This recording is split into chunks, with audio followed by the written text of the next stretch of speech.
एक दफा का जिक्र है कि एक छोटे से गांव में एक प्रासरार हवेली वाक़ई थी। ये हवेली बरसों से वीरान थी और गांव वालों का मानना था कि वहां पर भूतों का बसीरा है। हवेली के करीब से गुजरने वाले अक्सर खौफ से अपने कदम तेज कर लेते थे और शाम होते ही कोई भी इस तरफ जाने की हिम्मत न करता था। एक दिन गांव में एक नौजवान राजू आया जो हकीकत का बहुत दीवाना था। इसने गांव वालों से हवेली की कहानियां सुने और उन पर हंसने लगा। इसका कहना था कि भूतों का कोई वजूद नहीं होता और वो सच्चाई का पता लगाने के लिए हवेली में जाने का इरादा रखता है। गांव वालों ने उसे बहुत रोका, मगर राजू ने किसी की न सुनी। एक रात वो अपने दोस्तों के साथ हवेली के अंदर दाखिल हुआ। हवेली में दाखिल होते ही उसे अजीब सी सर्दी महसूस हुई और कमरे की दीवारों पर खून के निशानात नजर आए। मुल्क के दोस्त खौफजदा होकर बाहर भाग गए, मगर राजू ने हिम्मत नहीं हारी और आगे बढ़ता गया।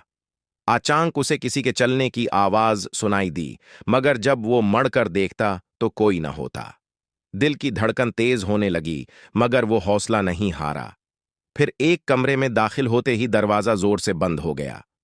राजू ने दरवाजा खोलने की कोशिश की, मगर वो लाख हो चुका था।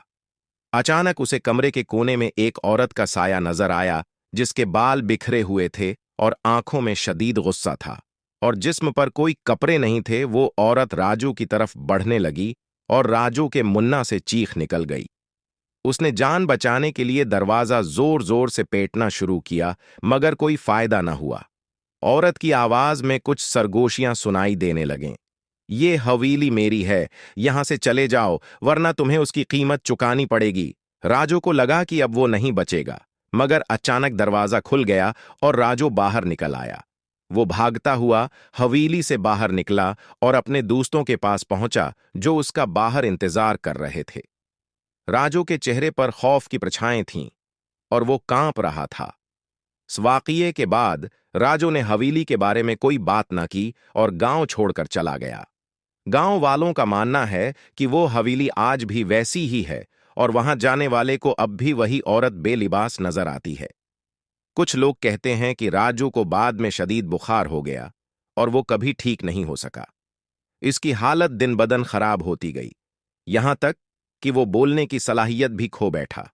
गांव के बुजुर्गों का कहना है कि इस हवेली में सदियों पहले एक ठाकर और उसके भाई ने अपनी हवेली की एक नौकरानी की इज्जत लौटी और उसको बेदर्दी से कत्ल कर दिया था, और तब से इसकी रूह वहां भटकती है, अपने साथ होने वाली ज्यादती का बदला लेने के बाद हवेली पर कब्जा कर लिया। गांव के लोगों ने आज तक हवेली में कदम रखने की हिम्मत नहीं की।